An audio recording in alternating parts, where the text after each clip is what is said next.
Episode की शुरुआत में हम देखते हैं कि फांग उस परफ्यूम को स्मेल करके उसके फ्रेग्रेंस में खो जाता है और साउची के पास जाके उसे किस कर देता है, जहां साउची उसे दूर करती है और सोचने लगती है कि भला मैं उसे क्यों दूर कर रही हूँ। फांग उसे बोलता है कि पिछली बार तुमने मुझे किस किया था तो इसलिए मैंने तुम्हें किस बैक कर दिया, जिससे साउची को भी पता चल जाती है कि उसने उस रात ड्रिंक करने के बाद फांग को किस किया था। फिर फांग उसे बोलता है कि तुमने जो परफ्यूम की बोतल तोड़ी है उसे रिसर्च डिपार्टमेंट ने आज ही बनाया था, तो जितना जल्दी हो सके तुम उसे बना के वही रख देना। इसके बाद साउची अपने घर चली जाती है, जहाँ वो देखती है कि जियाबू टीवी देख रही है और उसके अंदर भी किसिंग सीन चल रहा था। तो वो उससे पूछती है कि तुम ये क्या देख रही हो, जिस पर जियाबू बोलती है मैं ये जानने की कोशिश कर रही हूँ कि आखिर ये किस के पीछे का लॉजिक क्या है, क्योंकि उस दिन ड्रंक होने के बाद ली भी मुझे किस करने की कोशिश कर रहा था, पर इतने रिसर्च करने के बाद अब मुझे पता चला कि किस के पीछे कोई लॉजिक नहीं होता। अगर कोई तुम्हें एकदम से किस करता है तो इसका मतलब ये है कि वो इसके लिए पहले से ही प्लान कर रहा था। साउची ये सुन के फांग के किस के बारे में सोचने लगती है और बोलती है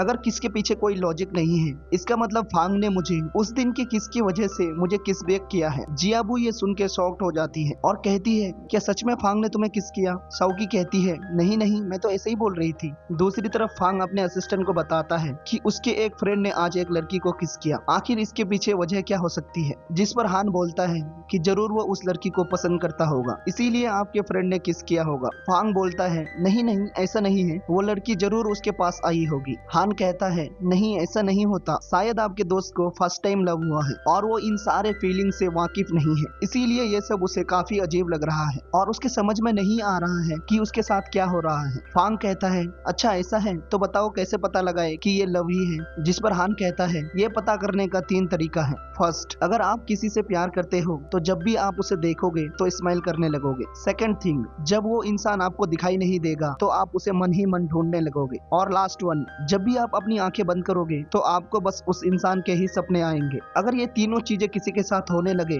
तो इसका मतलब ये है कि वो उस इंसान को पसंद करने लगा है। अब अगली सुबह हम देखते हैं साउकी फांग के परफ्यूम लैब में आके परफ्यूम बना रही है, लेकिन उसके अंदर उसे कोई चीज मिसिंग लग रही थी। तो ये पता लगाने के लिए वो अपनी आंखों में पट्टी बांध लेती है और वहाँ रखी सारे परफ्यूम को स्मेल करने लगती है। तभी फांग भी वहाँ आ जाता है और वो फ्रेग्रेंस को स्मेल करते हुए एकदम उसके करीब आ जाती है, जिससे फांग की हार्ट बीट तेज होने लगती है और उसके बॉडी से हार्मोन्स निकल के साउची के रिंग में कलेक्ट होने लगती है। साउची जब अपनी आंखों से पट्टी हटाती है तो फांग को वहाँ देख के शॉक्ड हो जाती है और उससे पूछने लगती है कि वो यहाँ पर कब आया, पर फांग के तो घबराहट की वजह से पसीने छूट रहे थे। तो साउची उससे पूछती है कि तुम्हें क्या हो गया, इतने पसीने क्यों आ रहे हैं? फांग कहता है कुछ नहीं, मुझे बस थोड़ा सा गर्मी लग रहा है, और ये बोल के वो साइड में चला जाता है और साउची फिर से स्मेल करने लगती है। तभी उसे याद आती है कि कल उस परफ्यूम के अंदर फांग के हार्मोन्स उसके रिंग से निकल के मिक्स हो गए थे, इसीलिए उसका फ्रेग्रेंस इतना अच्छा लग रहा था। तो साउची उसके बनाए हुए परफ्यूम को फांग के हाथ में लगा के उसे स्मेल कराती है। फांग को भी वो परफ्यूम कल के जैसा ही लग रहा था। साउची उसे बोलती है कि उसने इस परफ्यूम के अंदर सब कुछ ऐड करके देख लिया, लेकिन जो कल वाली फ्रेग्रेंस थी वो हमें इसलिए अच्छी लग रही थी क्योंकि उसके अंदर तुम्हारा सेंट मिला हुआ था। इसके बाद फांग अपने कैबिन में जाके रिसर्च करने लगता है और सोचने लगता है क्यों ना हम अपने परफ्यूम के अंदर ह्यूमन हार्मोन्स मिक्स करें, जिससे हम मार्केट में एक नए तरीके का फ्रेग्रेंस ला पाएंगे। अब जब साउकी ये बात आके सुनती है तो काफी खुश हो जाती है और परफ्यूम डिपार्टमेंट को ये बात बताने के लिए चली जाती है। फांग भी उसे देख के स्माइल करने लगता है और हान उसे बोलता है कि ये फर्स्ट रोल है। फिर फांग जब अपने कैबिन से बाहर आता है तो साउची को उसके टेबल में ना देख के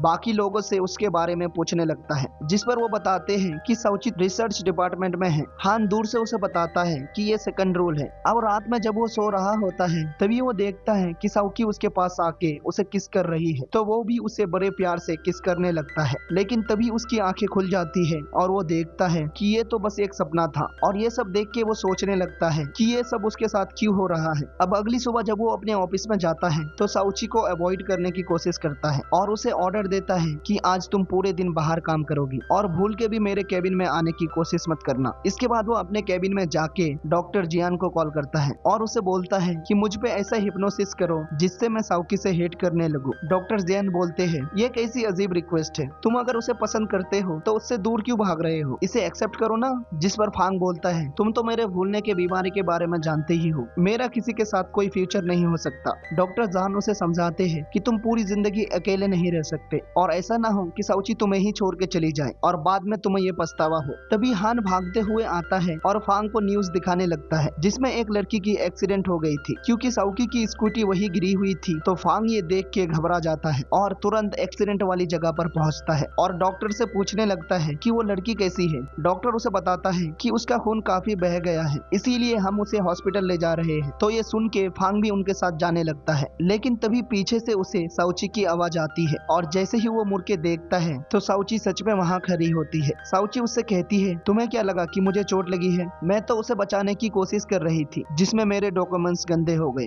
फांग उसे सही सलामत देख के गले से लगा लेता है और खुद ही उसे छोड़ने के लिए घर तक आता है और उसे घर पर ही आराम करने के लिए कहता है। तभी हान भी वहाँ साउकी का हेलमेट लेके आता है और फांग उससे कहता है, एक सक्सेसफुल लव कन्फेशन का इंतजाम करो और जितनी जल्दी हो सके उतना अच्छा है। जो सुन के फांग बहुत ही ज्यादा खुश हो जाता है। अब रात में हम देखते हैं कि फांग अपनी लव कन्फेशन करने के लिए साउकी को एक रेस्टोरेंट में ले आया है जहाँ वेटर उसके लिए रोज लेकर आता है। अब इससे पहले कि फांग अपना लव कन्फेस करता, पास में बैठा एक आदमी उसके गर्लफ्रेंड से अपनी लव कन्फेस कर देता है और फांग का कन्फेशन बाकी रह जाता है, जो देख के फांग को गुस्सा आ जाता है और वो वेटर को वापस भेज देता है। फिर हान वेटर से 99 रोज मंगवाता है ताकि फांग वो साउकी को दे के अपना लव कन्फेस कर सके, लेकिन इससे पहले कि वो कर पाता उससे भी ज्यादा रोज लाकर एक और कपल एक दूसरे से अपना लव कन्फेस कर देते हैं। फिर जब वेटर वहाँ आता है तो फांग उससे पूछता है, क्या आज और भी कोई कन्फेशन होने वाला है? तो वेटर कहता है नहीं। इसके बाद फाइनली फांग अपने पॉकेट से एक डायमंड नेकलेस बाहर निकालता है साउची से अपना लव कन्फेस करने के लिए, लेकिन तभी उनके पीछे वाले टेबल पे एक और बंदा लव कन्फेस कर देता है, जो देख के फांग उस नेकलेस को वापस रख देता है। अब क्योंकि वो अपना लव कन्फेस नहीं कर पाया था तो उसका मूड काफी खराब हो जाता है। इसके बाद जब वो दोनों वहाँ से जाने लगते हैं तो बाहर ज्यादा ठंड होने की वजह से साउची कांपने लगती है। फांग ये देख के अपना कोट उतार के साउची को पहना देता है और इस मोमेंट पे वो दोनों ही एक दूसरे के काफी करीब आ गए थे। फिर साउकी फांग से कहती है कि उसे फिर से भूख लग गई है और जब वो फ्राइड चिकन स्टॉल को देखती है तो जल्दी से खाने के लिए चली जाती है। चिकन खाते हुए साउची बोलती है कि लोग रोज की जगह फ्राइड चिकन दे के प्रपोज क्यों नहीं करते? फ्राइड चिकन खाएंगे तो भूख मिटेगी, लेकिन रोज तो कुछ दिन बाद सूख जाएंगे। जो सुन के फांग हंसने लगता है और देखता है कि चिकन खाते हुए साउची के फेस पे लग गई है, इसीलिए वो टिश्यू पेपर से उसका फेस साफ करने लगता है और इस मोमेंट पे दोनों ही एक दूसरे को देखते ही रह जाते हैं। अब अगले दिन हम देखते हैं कि फांग फ्राइड चिकन दे के साउची को प्रपोज करने का प्लान बनाता है।